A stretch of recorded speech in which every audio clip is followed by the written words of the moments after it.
5, 6, 7, 8. The film Chicago follows the rivalry of two young murderesses on death row who are competing for publicity and fame. Roxy is a wannabe celebrity who just wants to be a star on stage. She meets a guy who tells her that he can get her an act. In reality, he's just telling her what she wants to hear so that he can bang her. Little did he know that his lies would get him a different kind of bang.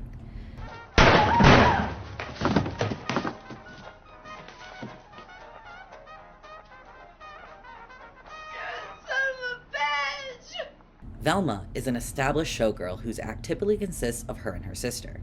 When she found out that her sister was sleeping with her husband, she switched things up and made herself a solo act.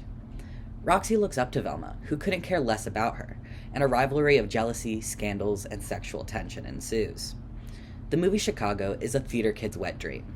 There's drama, sex appeal, and some of the most dazzling and creative musical numbers to be put on the screen. Chicago's style is impressively creative, with a seamless blending of narrative and musical elements. The songs supplement the narrative and are an extension of the characters' inner thoughts and interactions with each other. Because the film is about showbiz, Chicago does not hold back with the theatrics.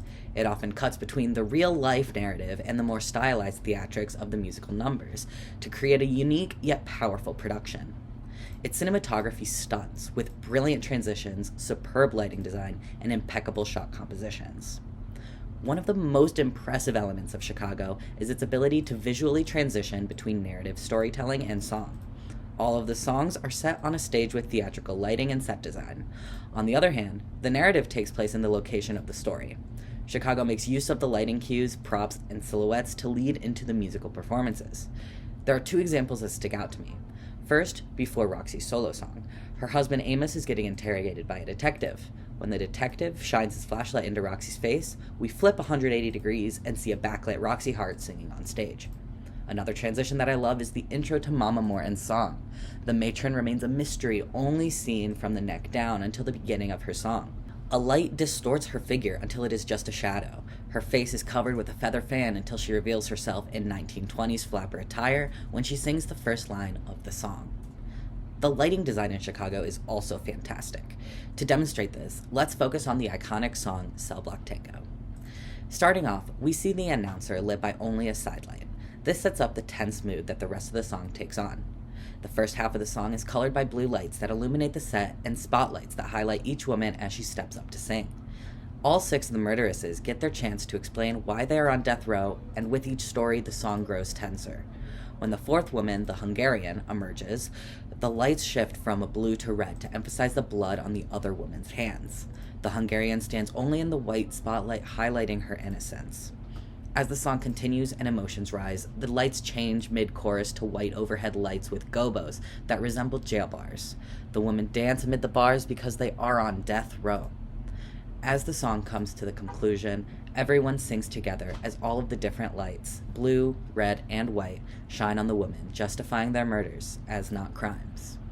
The shot compositions and camera movements also play a huge factor into giving Chicago its signature look. Low angles are often used to make the murderesses feel more powerful and seductive. Frame within a frame is also implemented to create dynamic shots with extra detail and storytelling. And something that I just noticed in my last watch through, almost every shot in the film is a moving shot. This choice could have been made for many reasons: to aid with transitions from scene to scene, to better follow the actors as they sing and dance on stage, or to show more detail for the world building of the story. No matter the reason for this choice, many of the dynamic shots within the film could not have been accomplished with a static camera.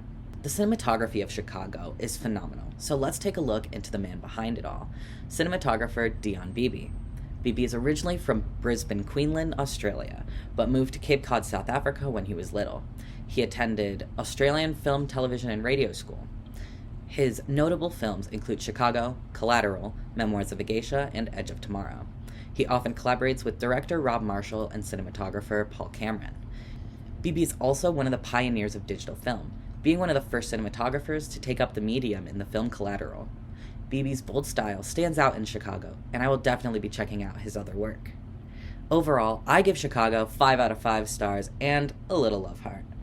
It has a 7.2 out of 10 on IMDb and an 87% Rotten Tomatoes score.